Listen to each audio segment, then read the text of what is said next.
the Retirement Readiness Podcast with Tim and Maddy Regan. Presented by Prairie View Wealth and Tax Advisors. Live your 2-comma life. Hi, and welcome to this episode of Shatter Your Fishbowl Podcast. As with me, as usual, is my daughter, Maddy Regan, head of marketing at Prairie View and helping us launch the book. Yep. Hey, Mad. Hey. So today we've got new stuff to talk about. And I think it's really, you can help introduce it. You're the one that kind of is the creator of this content and what we want to be talking Only if about. people like it. Yeah, that's right. Yeah. If you like it, let her know. If you don't, let me know.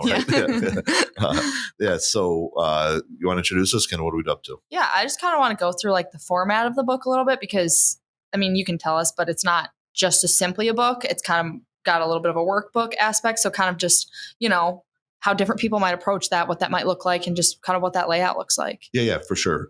Which I think is probably pretty helpful just because, like for me, I think everybody processes, functions, does things differently. Yeah. And there's some people that need to be like hands-on, tactile. I've done some things. Some people are more thoughtful and I just get in my own head type of stuff. For me, I tend to fall into that latter. Where I like to read something and then it'll sit in my mind. And so for a long time, and I'll kind of process on it. I don't always realize I am. My subconscious is processing it. And so usually I'll have probably 3 books that I'm in the middle of at any given time. And I'll read some out of this one, let it sit for a while I go to read something else. And then as I do that, then that's how I digest and kind of change my thinking a little bit. Yep. But there are other people that need to be like active as they're doing that. And so what I tried to do is I tried to design it in a way so that at the end of each chapter, there were some thoughtful questions that would have you do some work relating to the chapter that you just did that would help to connect the dots in here's what I just read, here's how I can apply it in my life and help you to think that through a little bit. But it doesn't have to be done. If you're like me and you're the type that whenever I have those books, I don't usually I'll read the questions because it does get my mind thinking about things, but I'm not the guy that writes in them. Actually, to be honest with you, I'm probably the guy that is not going to write in any book. I don't like to write in books. Instead, I usually, when I read, I keep a stack of note cards next to the on the table. Literal index cards. Yeah, index cards. Yeah. And then as I read, if I have questions or thoughts or I want to highlight something, I write it on that note card and that becomes my bookmark. And then if I ever pick up that book again, on that note card are all the things that I thought as I read the book the first time. But that's not everybody. Some people like to have that. And so wanted to put some questions at the back of each chapter to help people to start processing a little bit. Well, it was interesting to me because when I had read through the book, I had brought up, I was like, well, maybe you should suggest that people slow down for the questions because I was flying through the book because I found it interesting. Truly I was. And I would just not even read the questions because I was like, I just want to get to the next part. And that's when you said to me well, I wouldn't even fill out the questions. And I just thought that was funny because it's you're writing the book and you wouldn't even do it, but it's true. I remember when we talked about including the questions, the whole idea was you don't want people to read the chapter and feel like they have no clue what to do or whatever. And so it's just interesting to think about what that approach might look like depending on the type of person you are. And, I think it's if you're the type of person who I can be like this, where if I read it and I'm like, oh yeah, that's all great. And then I walk away and I'm like, that didn't stick with me. Yep.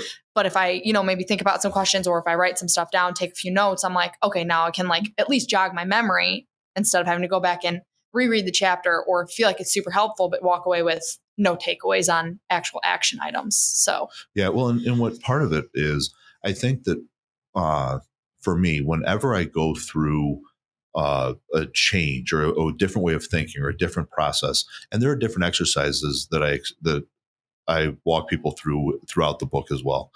But for me, I need to sometimes follow up with it. So a lot of times what I'll do, you can probably attest, how many books do we own? We or you? But it's a lot, right? Yes. And many times what happens is as I'm going through and reading something, that author will make a reference to a different book. I know I'm not going to remember it. And so what I do is then I just go out, I order it immediately. And that does some explaining. And then what happens is I start to build a log of other books I want to read. That's my way of processing. Same thing. If I'm reading something or if I see something, many times it'll jog something and I'm like, I need to follow up with that. Yeah. So I'll send myself a text so that I make sure I do that. But for other people, it actually is the physical, how do I process this and how do I go through it? And so what it's meant to do is it's meant to say these are different ways potentially than you've thought of things in the past.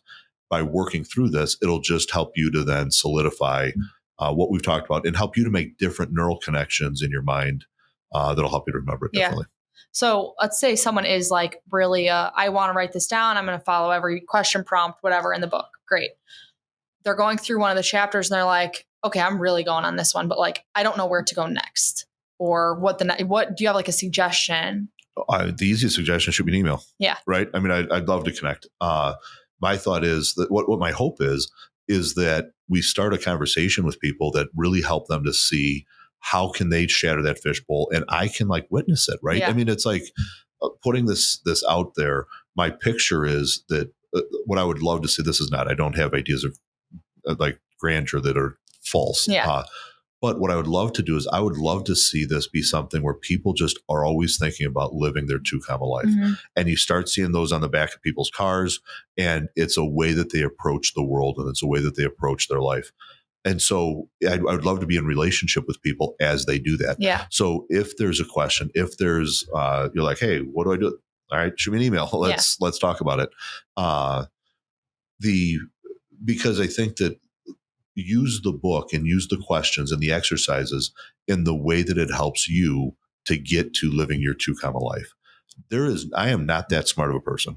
There is nothing in this book that you're going to read and you'll be like, oh, wow. Like you'll be like, oh yeah, that makes sense. And so it may not be life altering, but I believe that there will be some things in the book that you probably never thought of it that way. Yeah. And so in order to reinforce that way of thinking or to change that way of thinking, sometimes having an exercise at the back of a chapter can help to do that. Yeah.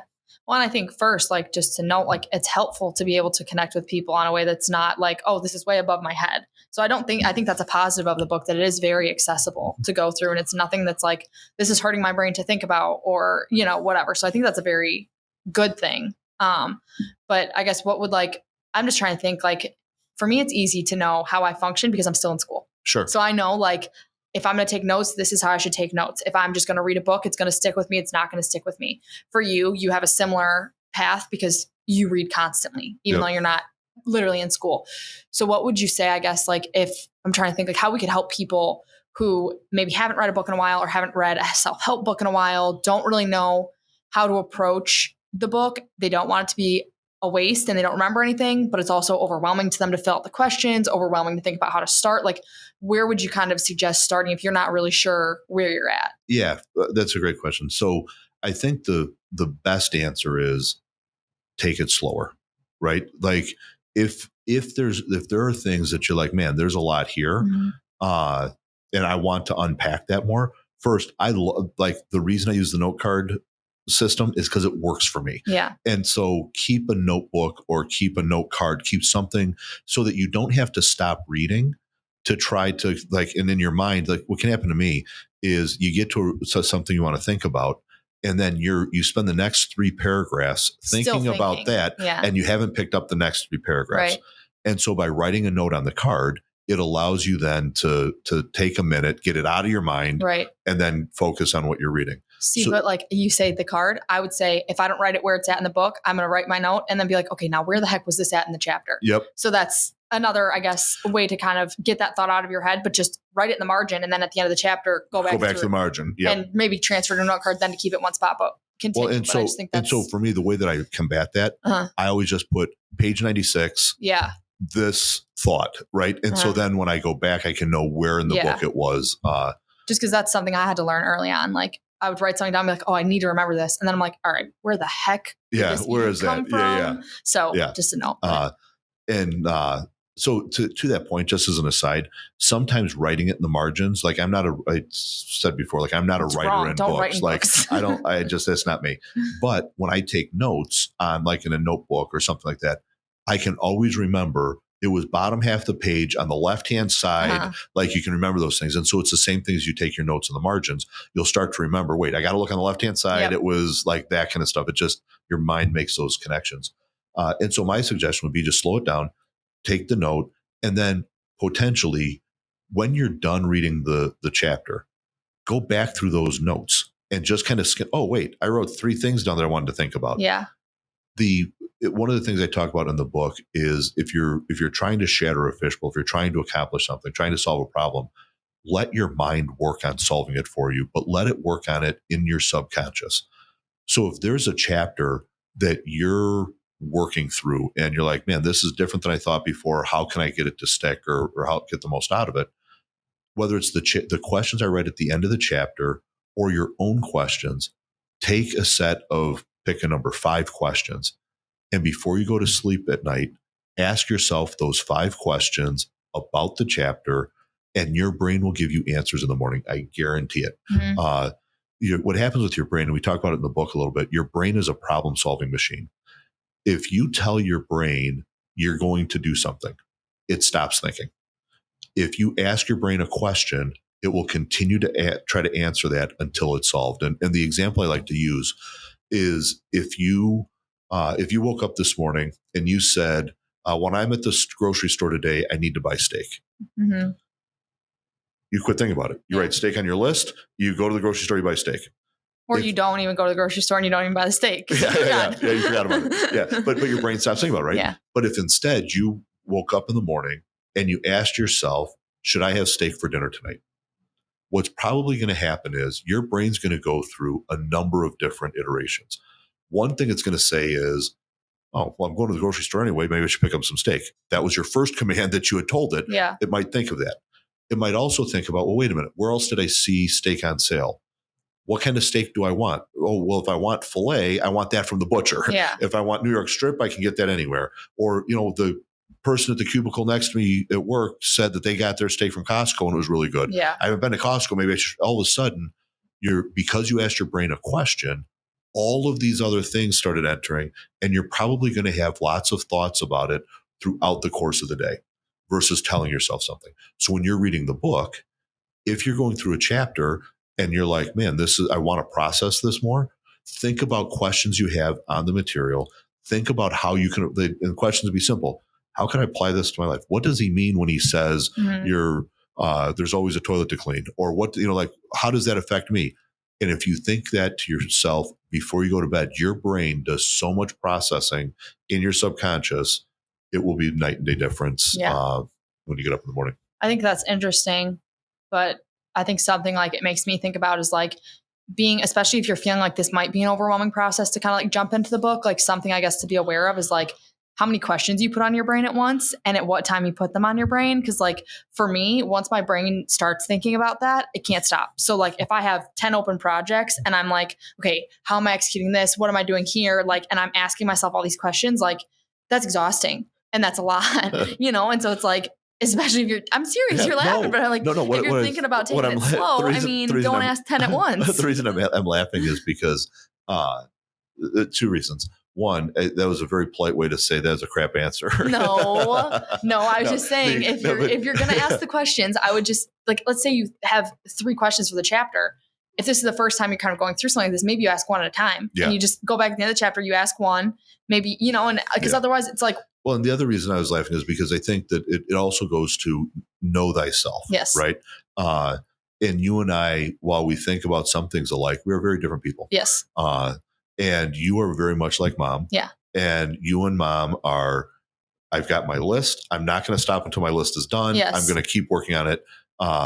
And for me, the minute I said it, I thought it was done already. Right. Like there was no, and so it's easy for me to have those open loops. And that's how my brain works best. And in the abstract or kind of more on the intuitive side of things, where you and mom are very much of the type that are saying, no, if I have an open loop, I want to close it. I can't rest until that loop is closed. Yeah. And so it's like, know thyself and how are you going to deal with that the best? But go slow it down to the point where it works for you. Yeah. Well, that's what I was going to say. I think that all just goes back to go slow. Like if you just jump in and you're like, okay, writing notes now. And you're like, all right, yes, I'm going to write notes in my margins as I read the book. I'm going to ask myself all these questions. And then, like you barely make it through a few chapters because you're like, this is too much. Well, you went too fast, but like if you kind of take it slow, you can probably realize like, okay, I can take on more, or this isn't quite working for me before you go through the whole book. And you're like, okay, that was a waste of my time. Yeah. Well, and really what I hope is the book's divided into, I consider it 3 sections. It's really 2, but I consider it 3. the first section is all about getting your mind right. And I call that like just your mindset, right? If I say get your mindset right, everybody knows what that means. The second portion of the book, though, is all about getting your money set right. And so money set's a word I created. I should probably register as a trademark or something, right? If or like copyright it. Yeah. We'll see if it takes. Yeah. But my picture is, your money set is the way in which you approach the problem of your money. Just like your mindset is how do you get your mind right to approach the problems in life. And so that's kind of the second part of the book. And then the third part, which really kind of just wraps it up, is the epilogue. And so in my mind, as people work through this, they're going to be, some of this is choose your own adventure, right? You might get to that workbook and be like, I don't care about the workbook. That's not what I read this for. Or you might be like, the workbook where it talks about money, that's why I wanted this. I didn't care. I don't care about changing my mindset. Or I don't care about your stories. I don't, know what. Exactly. And so it's, again, it's really meant to be choose your own path, choose your own adventure kind of book.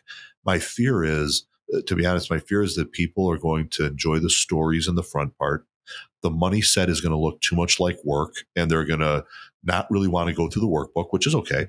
And they're going to miss the epilogue. And the epilogue, I think, is something that I hope people read because it, for me, it's a meaningful way to kind of put a period at the end of the book. So. Yeah. Well, I think it's funny because, like, obviously, like I said, I've read through the book, and the second time I'm reading through it now, I'm like, I got through all of the chapters in 2 days and just like reading through it. And I got to the workbook and I haven't picked it back up in 2 weeks. No, exactly. I haven't because, I mean, to be fair, I let you handle all that for me. So I can work on my mindset just fine. I'm happy to work on my mindset, but then it comes to money. I'm like, nah, you got that. Well, and really though, that goes to different motivations, right? I mean, you think about Tim, your brother, and Tim probably like, he still has his confirmation money in his wallet, right? Like that's how he thinks, not your way of thinking. That's what motivates you, not whatever. And not that you're not good at managing your money. It's overwhelming to me. And so then I don't care to, like, I will never forget sitting down with you in the study, trying to figure out my econ homework. And you're like, Maddy, this is the money in the bank, the pile of books. And I'm crying. I'm like, I don't get it. So it doesn't. And that was in high school. It just doesn't. It doesn't compute in my brain. Which is why you're going to be an attorney and into social work, right? Because that is your brain. And so my fear is that people are going to get to the workbook and they're never going to get to the epilogue. And I really feel like the epilogue does put a good period on the book. But it also is meant to be, pick your own adventure. So if the stories are not your thing, get to the money set portion and let that run. Well, and I think that kind of just goes to like a lot of we've recorded quite a few now on the book. And like, I feel like a main through line is like, there is no right or wrong way. It's up to you. Kind of take it at your pace through the whole thing. You come across a fishbowl. How do you want to shatter it? Follow the steps as a guide, but it's all your own within that. And go through that. And it's like, oh, you have something you want to try to do for the first time. Like you were talking about writing the book, find someone who's done it and follow, like whatever. And so through and through, it's your 2 Comma Life. It's not the 2 Comma Life for a reason. And so it's like, what does that mean to you? And chart your own path. And just because I say it's not going to work for me reading the book or it's not going to work for you, doesn't mean it's not going to work for someone else. Yeah. Well, and I think what people see is even as they go through the story part, the mindset part of the book, there are some of those that you're like, this isn't my issue. I don't have to worry about that. Yeah. I know that. Or this one's really tough because this helped me to see through this to something else. And so even there, and you'll find probably with each fishbowl, like I said, there's 10 rules. Of the 10 rules, not every rule is going to apply to every fishbowl. And you'll be like, oh, wait, I don't have to worry about my ceiling becoming my floor on this one. I know what this is or whatever. So.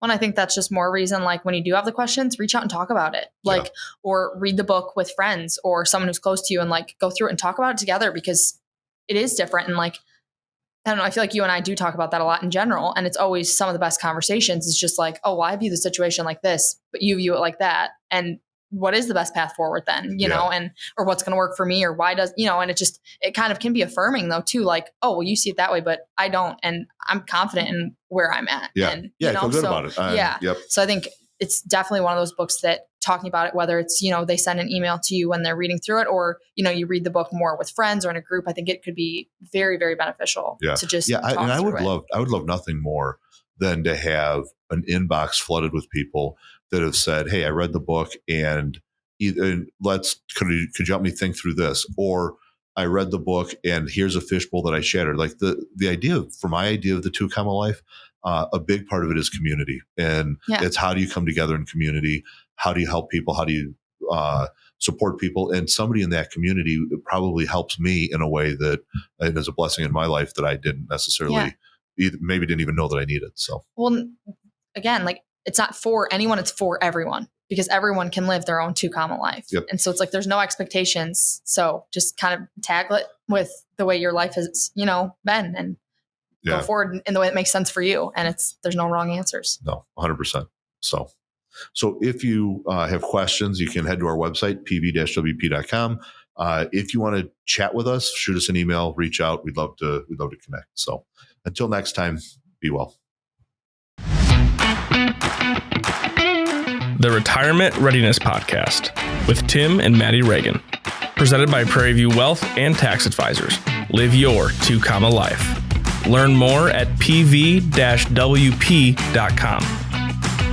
And while you're at it, don't forget to like and subscribe to the Retirement Readiness Podcast on your preferred podcast platform.